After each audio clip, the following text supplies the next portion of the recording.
በአርሲ የተፈጠረው ምንድነው? የተፈጸመው ጥቃት እንደምን ያለ ነው? ምንስ ይመስላል? አጠቃላይ ሁኔታዎችስ ምንን ያመለክታሉ? ለእናንተ እናቀርብላችሁ ይሆናል። ሌሎች መረጃዎች አሉን። ተከታተሉን፣ ሰብስክራይብ አድርጉን። አብራችሁ ስላላችሁ እናመሰግናለን። ወደ ጉዳያችን ስንገባ በአርሲ ዞን ውስጥ እንደ አዲስ ጥቃቱ አገርሽቷል። መሰረት ሚዲያ እንደዘገበው ከሆነ በምስራቅ አርሲ ዞን አሰኮ ወረዳ በተለያዩ ቀበሌዎች ከትናንት ጠዋት ጀምሮ ከፍተኛ ጥቃትና አለመረጋጋት መከሰቱን የአካባቢው ነዋሪዎችና የዓይን እማኞች መናገራቸውን ዘግቧል። ከሳምንታት በፊት በአካባቢው በደረሰው ጥቃት ሳቢያ የሚዲያ ትኩረት ተሰጥቶት የነበረ ቢሆንም ትናንት ጠዋት 3 ሰዓት አካባቢ ጀምሮ በነዋሪዎቹ ላይ አዲስ የተቀናጀ ጥቃት መከፈቱ ለማወቅ ተችሏል።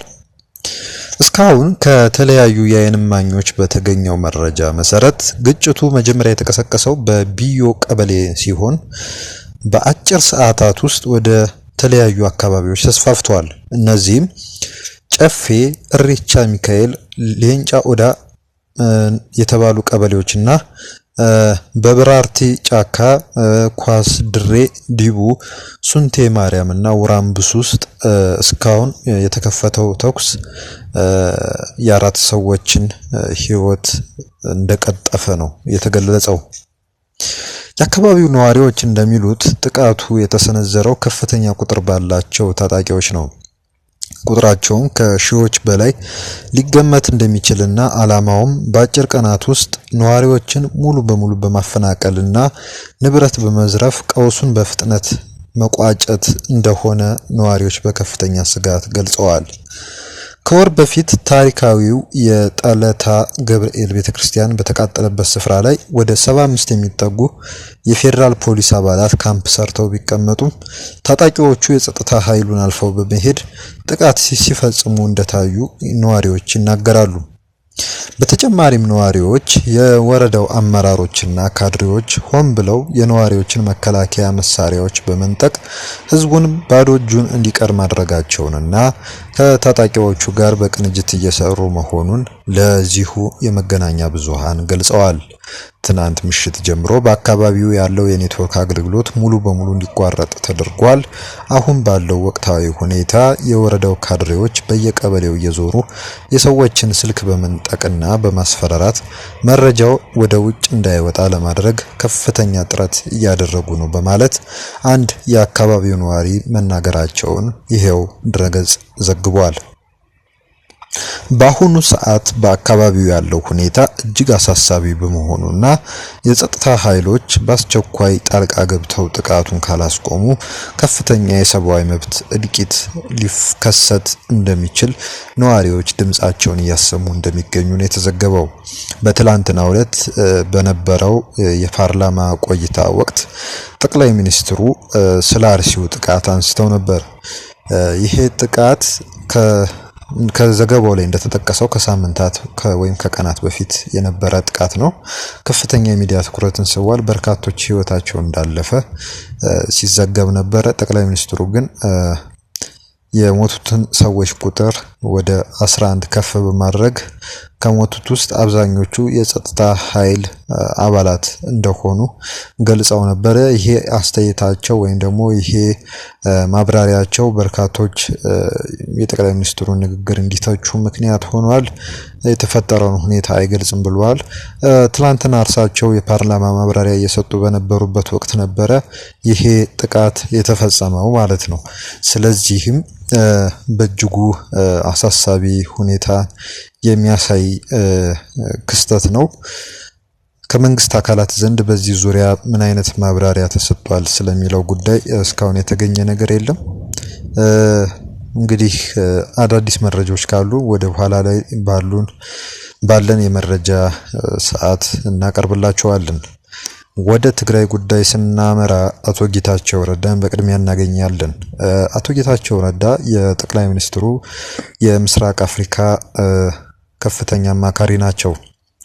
እርሳቸው ለኢትዮጵያ ብሮድካስቲንግ ኮርፖሬሽን ወይም ኢቢሲ በሰጡት ቃል ለትግራይ ህዝብ የሚጠቅመው ብልጽግና የሚመራው የፌዴራል መንግስት ነው ሲሉ ተናግረዋል። አክለውም ህወሓት የተባለ ድርጅት አስቀድሜ የሚሰራውን ስራ ወጥቼ ለሰፊው ህዝብ ባለማጋለጤ በጣም ይቆጨኛል ሲሉ መናገራቸው ታውቋል። ይህን የተመለከቱ አብዛኛው ሰዎች የአቶ ጌታቸው ረዳን ንግግር በእጅጉ ተችተውታል። በትላንትናው ዕለት የተደረገ አንድ ስብሰባ ነበር። እኛም በዘገባችን ላይ አንስተነው ነበር። በሃርመኒ ሆቴል አዲስ አበባ ከተማ የተካሄደው ውይይት ተከትሎ ነው።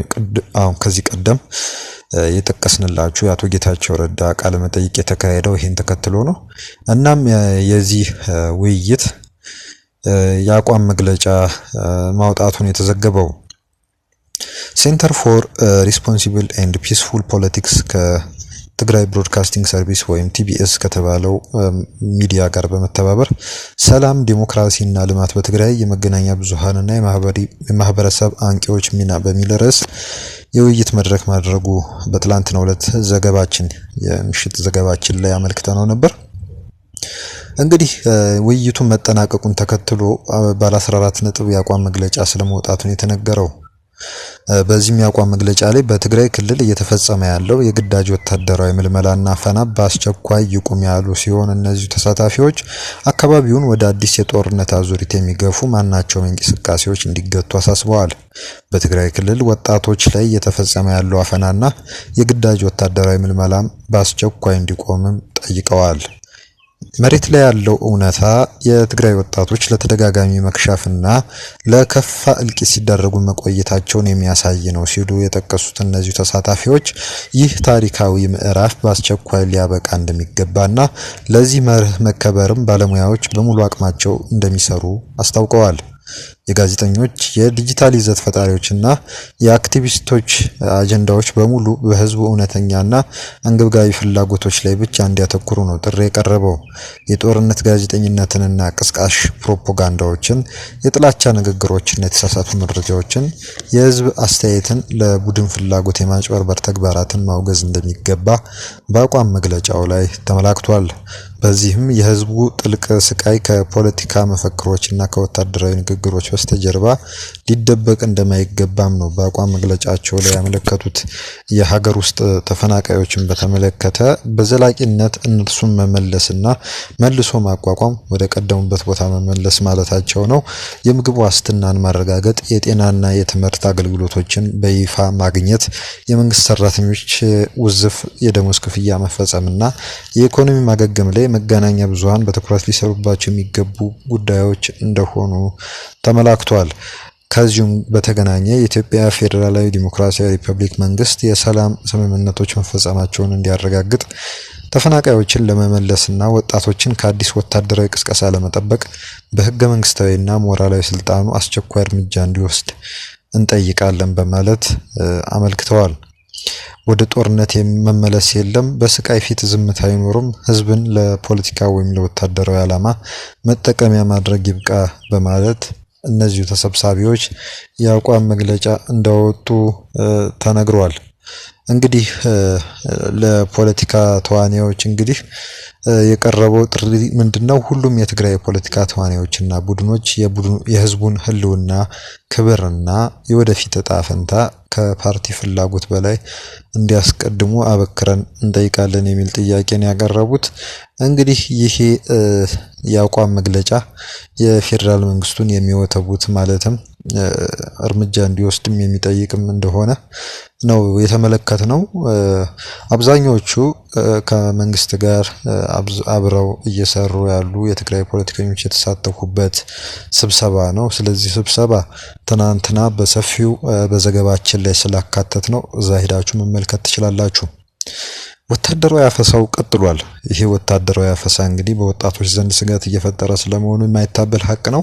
በዛሬው ዕለት ንጋት ከ2 ሰዓት ተኩል ጀምሮ በአድዋ ከተማ ቀበሌ 01 አሉላ በተባለው አካባቢ በሶስት አቅጣጫ ወታደሮች ወይም ታጣቂዎች በመግባት መንገዱንም እንደዚሁም ይሄ መተላለፊያዎችን የማምለጫ ቦታዎች ናቸው ብሎ የሚያስቧቸውን ስፍራዎች ዘግተው በመቆም ቤት ለቤት እየገቡ ወጣቶችን እያፈሱ እንደነበረና እነዚህ ወጣቶች የሚፈልጓቸውን ወጣቶች ካጡ እናቶችን የሚጠይቅ የት ነው ያለው የሚል ጥያቄ እየጠየቁ ስለመሆናቸው ነው የተነገረው።